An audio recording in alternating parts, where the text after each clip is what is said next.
Hey guys, I got a new camera and a new microphone, so hopefully my audio will be better now because it's been really shitty and frustrating lately, or pretty much in all of my videos. So yeah, I got the Insta360 X5 and the Air mic that they sell, so hopefully it's actually on. Told me earlier that it was, but now I'm not sure how I can see it in the display. So what I got here is a PintX that we put Tony's Pint V kit into, and I want to see how it does on my ski slope, on that big torture hill that I do all my temperature tests on. And specifically, I want to see, will it be better than the GT XL? Because the GT XL kind of failed at the bottom of this big downhill. So let's see. I think the only mod I want to make, I mean, this is all bone stock with the shitty tire, and I should have taken the fender off, I realize, because I feel a bit bad for the guy's tire. Let me let some air out. The air is out. I'm also going to screen record. Nah, I'm not going to screen record. Keeping it easy because that just triples the editing time. You have to deal with another video source and synchronizing them and all that. The whole idea of getting the X5 was that I don't need the phone as my audio source. And as far as settings and so on is concerned, we'll take a look later at the temperatures. But yeah, so far this is doing really well. And by the way, this is Tony's default tune. I didn't even bother making any changes yet. I just left it as is. I think he just has the ATR at 1.0 or 1.2 on both up and down. And normally on my own boards I always tweak that a little bit, but I just wanted to see how it does, and then I'll adjust it if it gives me trouble on this downhill. But so far it feels fine. And yeah, let's see. So this section is fairly smooth now. We've had a bunch of trucks driving up and down here because there was some water main break up top, and the only way to get there was to ride up this hill from the street. So all this is smooth, but once I go past this turn right here, we are in the powder. Yeah, so it's powder all the way up to the ledge, and then if you look here, we've got the black diamond part of our ski slope coming up, and this is where the GTX failed miserably. Even though I tried it twice, and I came off twice each time.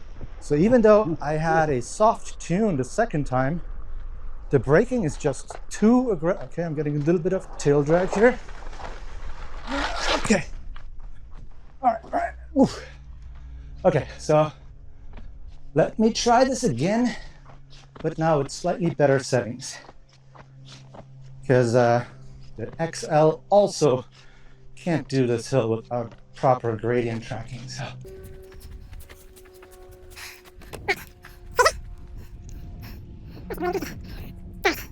So just make it really easy, and we will, yeah, it's 1.2 each. So I'll do 1.4, and to save myself the trouble for later, I'll do 1.6 for the up. Okay, that's the only change I made, basically, for this downhill. All right, let's see if it can do it. Yeah, so the reason the XL failed on this hill is that as soon as you lose a little bit of traction and you get like a tiny bit of air, the stiff brakes that you have by default, they ended up causing a reverse rooster tail, and it was just going crazy, and I couldn't get it under control anymore. And I'm sure the pros will go and tell me, yeah, you did it wrong and you could do this and that to make it work better. But I mean, look at this. I'm riding a fucking pint right now. And I'm chilling. This is not, whoa, whoa, whoa, whoa. Okay, there's a little steep section right there.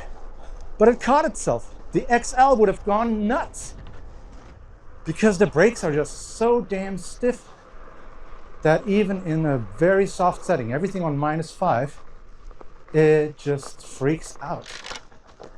All right. Well, he did better than I expected. And keep in mind, I probably have the worst tire that the industry produces on this board.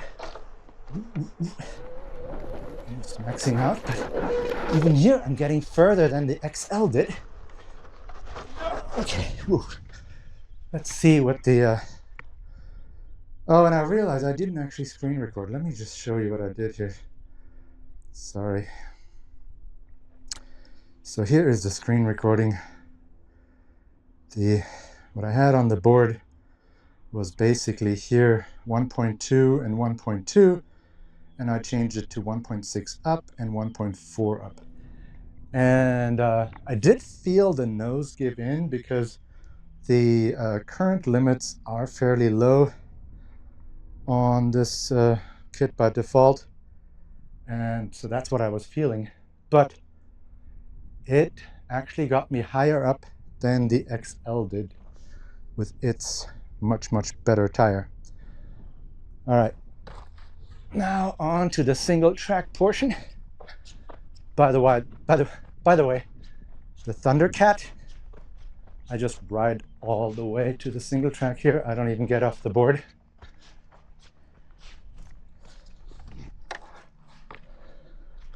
All right.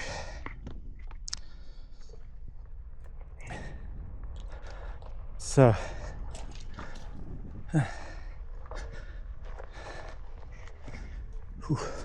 all right.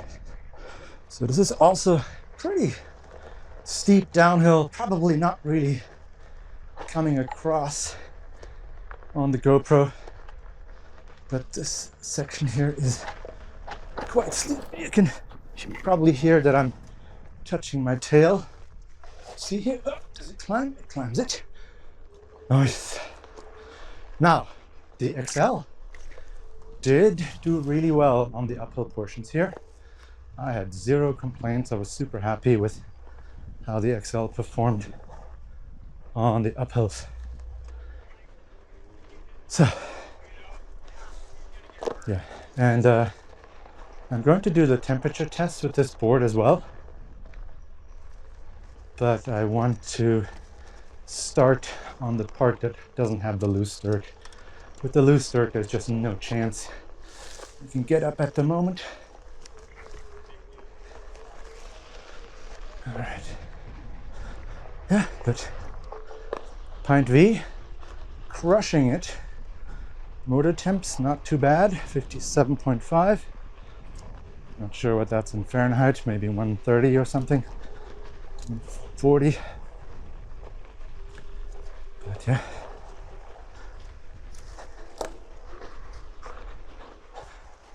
And yeah, I mean, obviously, I hate this tire. It feels like a brick. But the board does the job.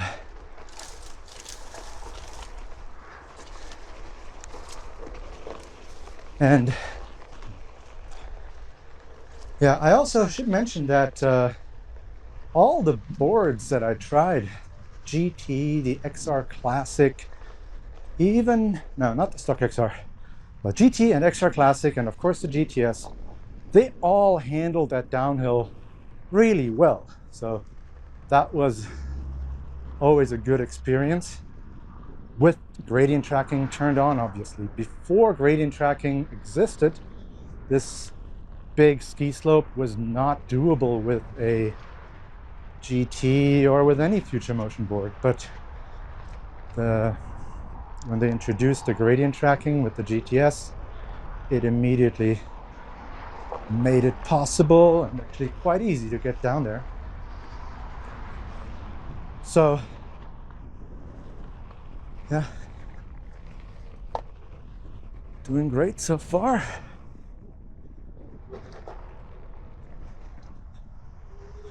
Yeah, and yeah, this board could do even better if I do a little bit of tuning on the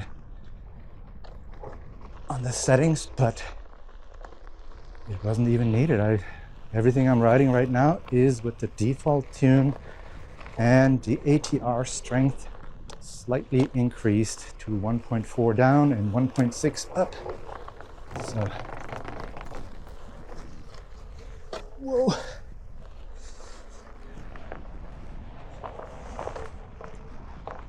Okay. Nice. All right. Let's get you guys a different perspective. Whoa, whoa, whoa.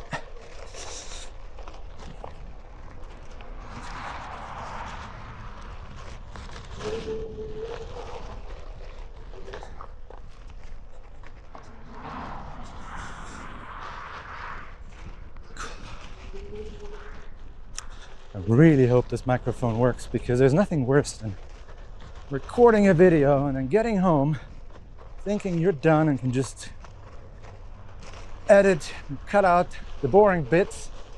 Then you realize that the sound is gone or has never been recorded. Super frustrating. So, but I have high hopes for the Insta360. I've been using GoPro only so far, and I really kind of regretted pretty quickly purchasing the GoPro Max over the X2 or whatever they had at the time. But yeah, I thought that being used to the GoPro software and having other GoPros, I would be better off with the Max 360 or whatever it's called, the GoPro Max. But yeah, editing was just so painful. I mean, the video quality was fine, but the editing part is just so incredibly time consuming. And I'm really hoping that the X5 or Insta360 in general, that they have. So here's a little critical section. Yep. So all of these sections are really tough, and XL handled them beautifully. But Pint V does it too. Now, don't get me wrong, there are sections where I know that the XL has some tricks up its sleeve that you just cannot match with VESC'd. So I plan on working on changing that, but it's definitely not a tune issue, it's a software algorithm issue. So hopefully I'll be able to improve that. But yeah, so these super fast transitions, like there's a couple dips where you go down and right back up, and our boards, they just always nosedive unless you use a remote. So that's one thing that even back in the XR days, the XR was always really good at adapting to quick terrain changes. Yeah, it didn't have gradient tracking. It couldn't handle like the massive gradients and so on. But it was really good about letting you lift the nose without slowing down. And that's something I tried addressing back in the day with brake tilt, but it did not quite work out, and it was good enough to me, and I just sort of stopped developing it. I just started enjoying riding too much, and I focused on other things, and I was kind of happy with how it was performing, because obviously our boards were more capable than the XR and the GT, and so I just didn't see much need to continue working on it. Also, I was kind of over it. It was pretty tedious to do that kind of fine-tuning of the algorithm. All right, let's see how this board does.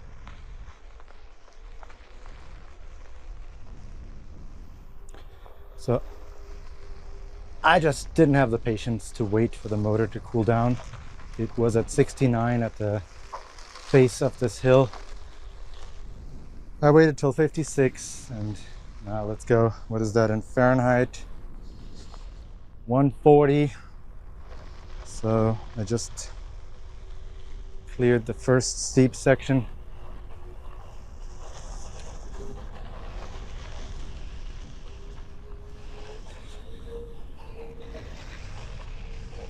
Whoa. All right, here we got a little flat bit, and then comes the last steep climb. So I skipped the very beginning. So this is not a full test. I need to repeat that. But starting at 56 Celsius is not fair at all. So we just gotta repeat the whole thing. Ooh. Oh wow, it dips. So I wonder what that is. You know what it could be? Do I have low current limits here? That's interesting. That shouldn't really happen. So I found out what it was. It's freaking voltage sag. The battery is just too low. It's at like 40% or so. I know you saw 55 or something in float control, but that's just wrong. At 3.6 volts per cell, I don't know why it would say 55. I'm gonna have to debug that. That's not right. But yeah, here you can see the light is yellow. That is the right way to, or at least that is appropriate. So yeah, I should have started this at a full charge. I thought starting off at 70 would have been fine, but yeah, that wasn't the smartest move. Getting a little workout in. You can see my track here. Pine slick.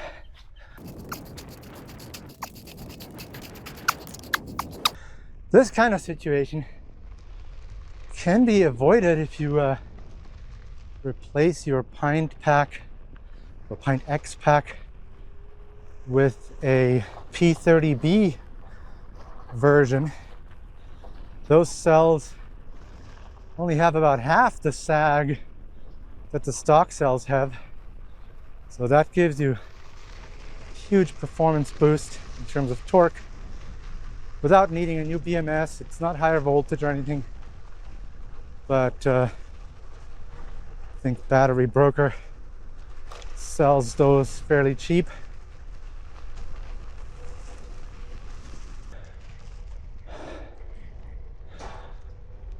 All right, so I think that should answer the question about how good VESC handles downhills, because you don't have to be a pro to pretty much make it down any downhill if you're using a VESC.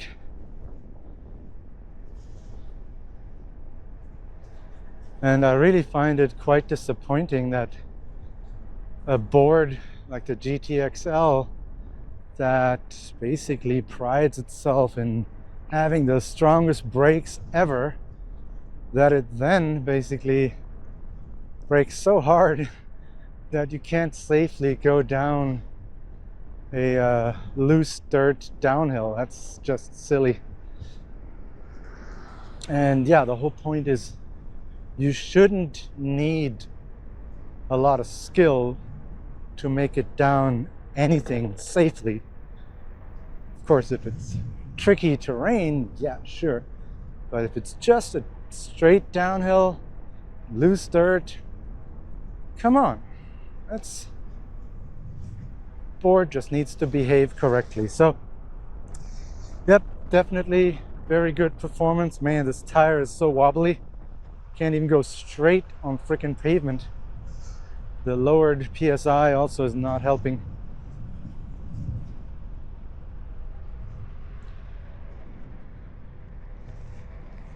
All right, guys. That's all I got. See you next time.